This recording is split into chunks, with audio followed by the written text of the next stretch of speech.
Pessoal, então vamos para a segunda parte da aula sobre micronutrientes. Vamos falar um pouco agora sobre os métodos de aplicação de micronutrientes. Nós podemos aplicar micronutrientes via solo, tá? Aplicando diretamente as fontes de micronutrientes via sólido, normalmente na forma granulada, ou se não, micronutrientes misturados em fertilizantes NPK, fertilizantes sólidos. Podemos aplicar micronutrientes via foliar, via sementes ou via raízes de mudas ou toledos, como se faz normalmente em cana-de-açúcar, tá?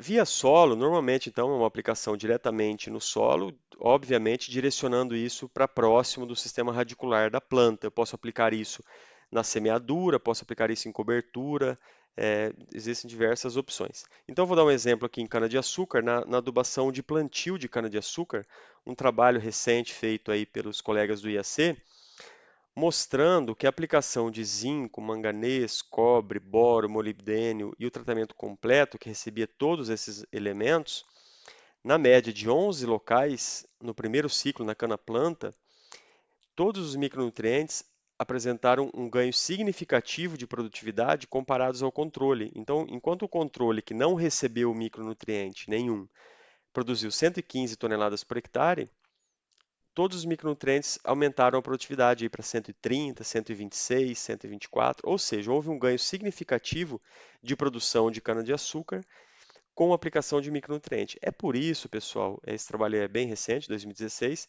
que hoje os agricultores estão preocupados, sim, e eles gostam de falar sobre esse tema micronutriente, porque eles sabem que isso tem um potencial de agregar produtividade às suas lavouras. Bem, aplicação de micronutriente via solo, eu vou falar agora quando nós formos fazer ele fornecendo esse micronutriente via fertilizantes sólidos. Basicamente, nós temos três estratégias, tá? Três estratégias. E esse é um ponto muito importante de vocês entenderem. É questão de prova isso, pessoal, tá? Porque realmente é importante vocês entenderem isso. Bem, eu posso adicionar uma fonte, a primeira opção, eu posso adicionar uma fonte de micronutriente simplesmente misturando ela ao meu fertilizante NPK. E existem muitas combinações de micronutrientes com NPK, tá? Então, por exemplo, eu tenho um fertilizante NPK aqui e um grânulo desse é o adubo nitrogenado, um é o fosfatado, um é o potássico e um outro grânulo desse aqui qualquer é uma fonte de micronutriente. Possivelmente é um oxissulfato granulado, chamado de FTE, tá? Qual que é a grande desvantagem desse tipo de produto? É a segregação durante o manuseio e durante a aplicação, tá? Porque normalmente, quando a indústria coloca uma fonte de micronutriente, por exemplo, um FT em uma formulação, ela vai colocar 50, 100, 150, no máximo 200 quilos dessa fonte de micronutriente em uma tonelada de fertilizante. Então imagina, se eu colocar 50 quilos de FTE e mais 950 quilos de fertilizante NPK. O que vai acontecer? Eu vou ter uma bolinha ali, um grânulo de fonte de micronutriente e diversos grânulos de fertilizante NPK. Então, quando se for aplicar isso no campo, muito possivelmente poucas plantas terão acesso a esse grânulo aí de FTE ou de micronutriente. Então, isso a gente chama de segregação, né? Nem todas as plantas vão receber esse fertilizante, tá? Basicamente, então, o tipo de mistura a gente chama de mistura de grânulo. Basicamente, é uma mistura de fertilizantes nitrogenados, fosfatados, potássicos, mais a fonte de micro.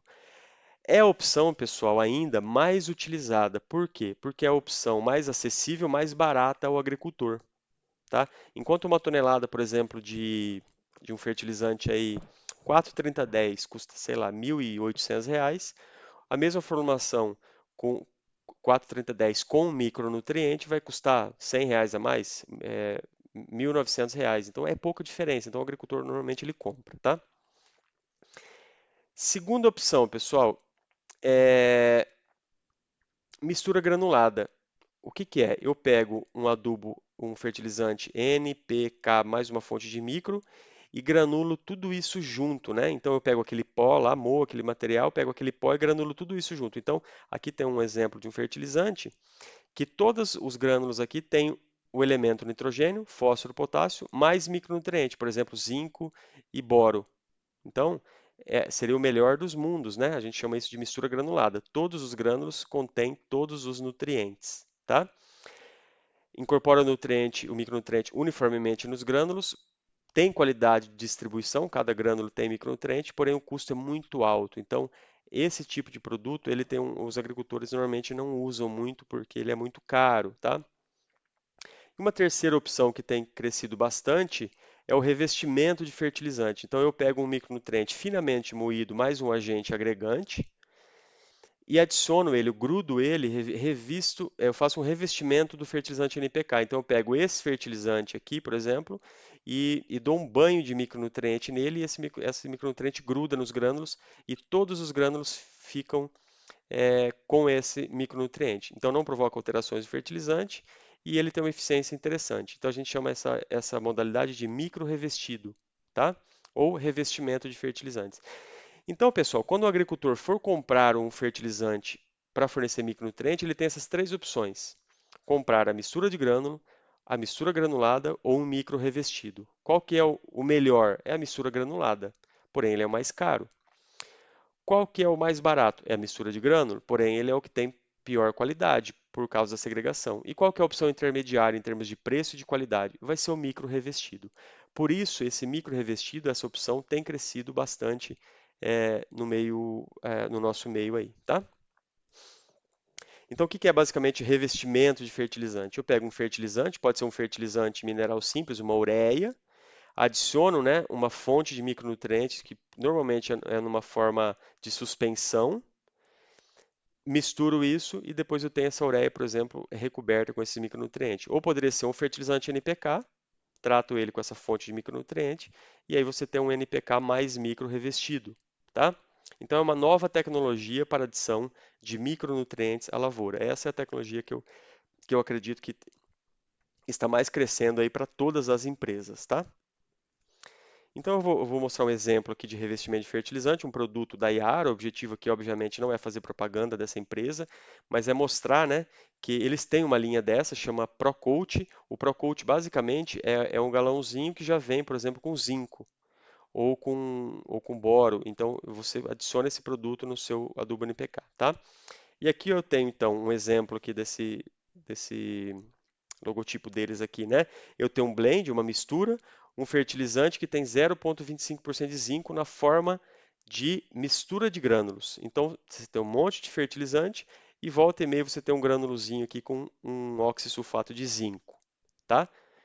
E aqui eu tenho micro revestido, eu tenho o mesmo fertilizante com 0,25% de zinco, só que o zinco está distribuído em todos os grãos de fertilizantes, tá? Então, essa é a opção aqui de micro revestido. Obviamente, a distribuição no campo vai ser muito melhor aqui do que na figura da esquerda, tá bom?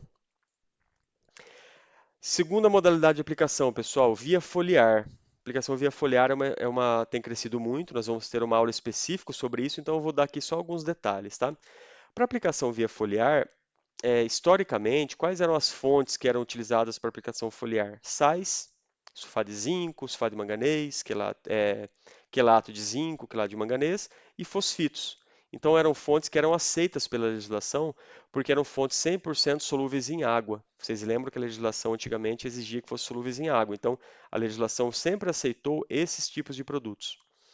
Porém, mais recentemente, a legislação também tem uma brecha que permite que produtos à base de suspensões concentradas, que são basicamente produtos insolúveis como óxidos, carbonatos e hidróxidos finamente moídos, mantidos em suspensão. Então, como a legislação deu essa brecha, hoje esses produtos também podem ser comercializados para aplicação foliar. Mas a grande pergunta é: será que a folha das plantas tem capacidade de absorver esses elementos em formas insolúveis, como óxidos, carbonatos e hidróxidos?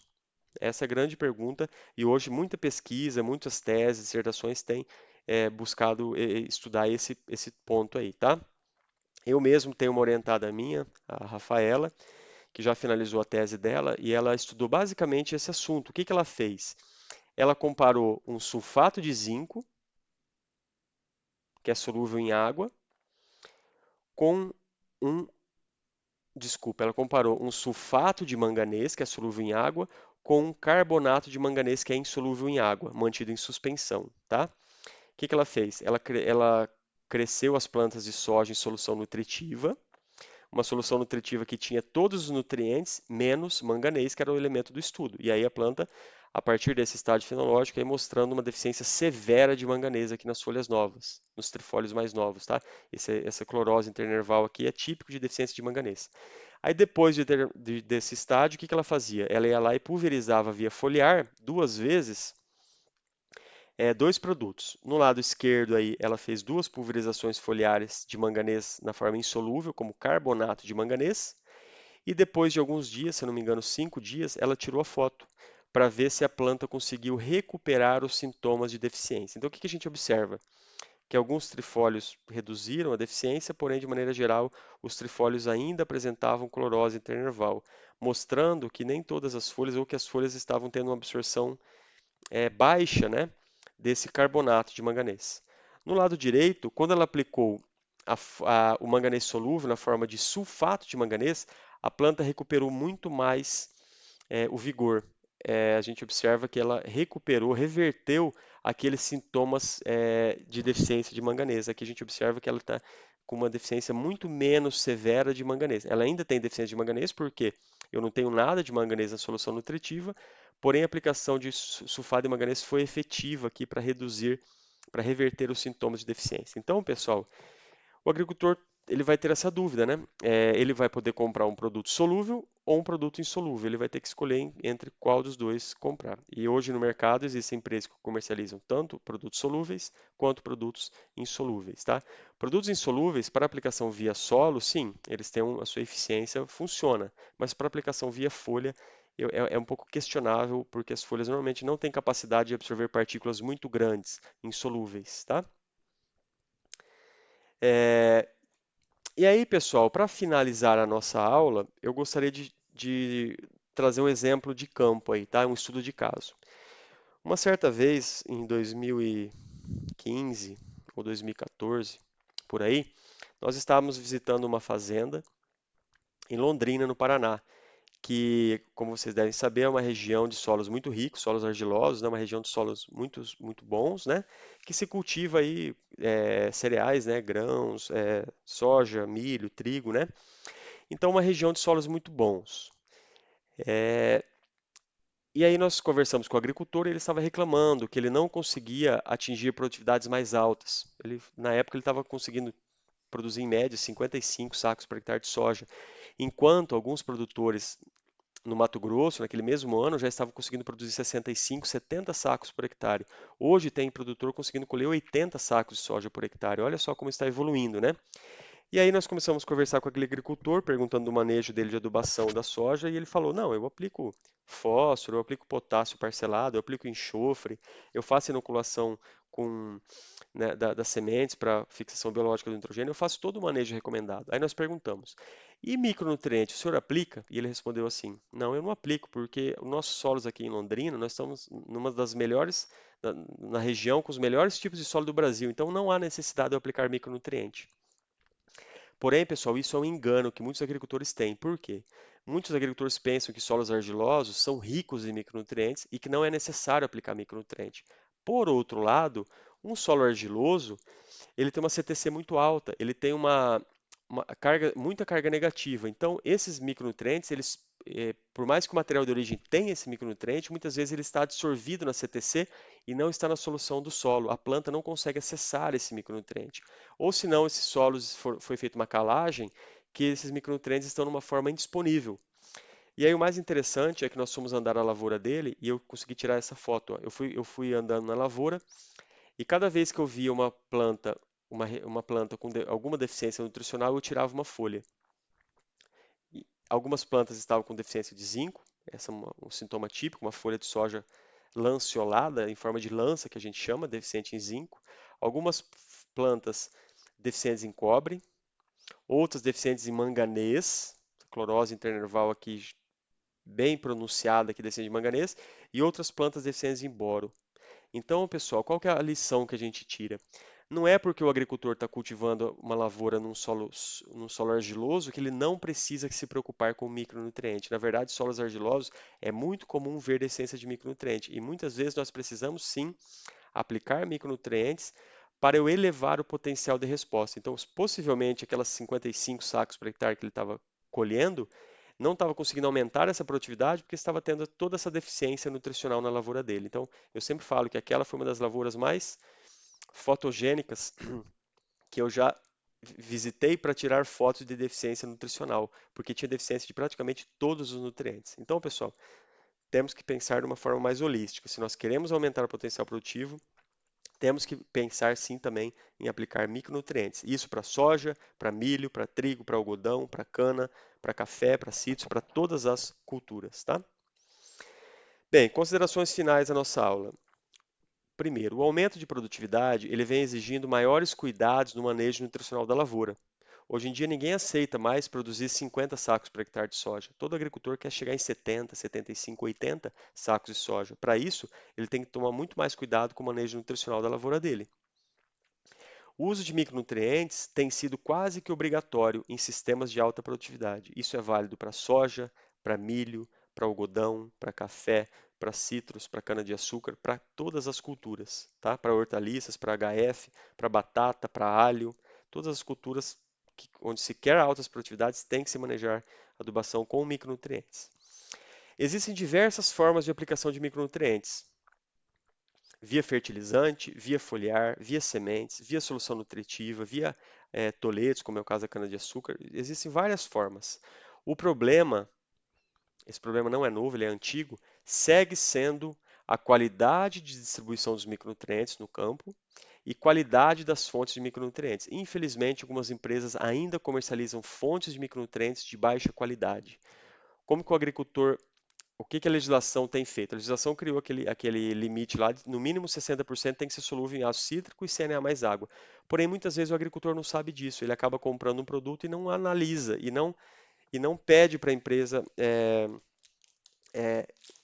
se tomar esse cuidado. E aí muitas vezes acaba comprando um produto com baixa solubilidade, de baixa qualidade. Então, às vezes, compra um produto muito barato, mas que não tem muita eficiência agronômica. Então, esses dois pontos, qualidade da fonte, qualidade da distribuição, tem sido o calcanhar de Aquiles da utilização de micronutrientes. E por último, o uso de micronutrientes é a última etapa do processo produtivo, para aumentar o potencial produtivo. Então, eu gosto muito desse slide de um professor amigo nosso, professor Pedro Henrique Cerqueira Luz, que ele esquematiza muito bem, pessoal, o esquema do funil.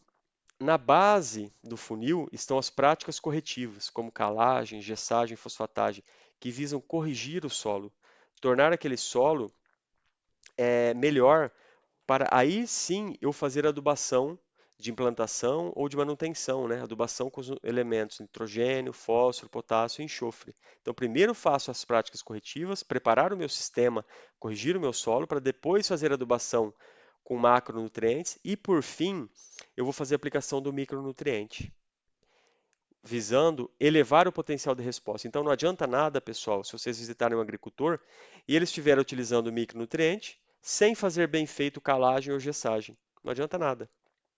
Da mesma forma, não adianta nada o agricultor fazer bem feito calagem, gessagem, fosfatagem, adubação de manutenção e não utilizar micronutriente. Está faltando alguma coisa para a planta. Tá? Então, fiquem com esse conceito do esquema do funil. Prática corretiva, adubação de manutenção e adubação com micronutriente no final do processo produtivo para elevar o potencial de resposta. Tá bom? Com isso, a gente chega no final da nossa aula de micronutrientes. Aqui está o meu e-mail em caso de dúvidas e agradeço pela atenção de vocês. Até mais.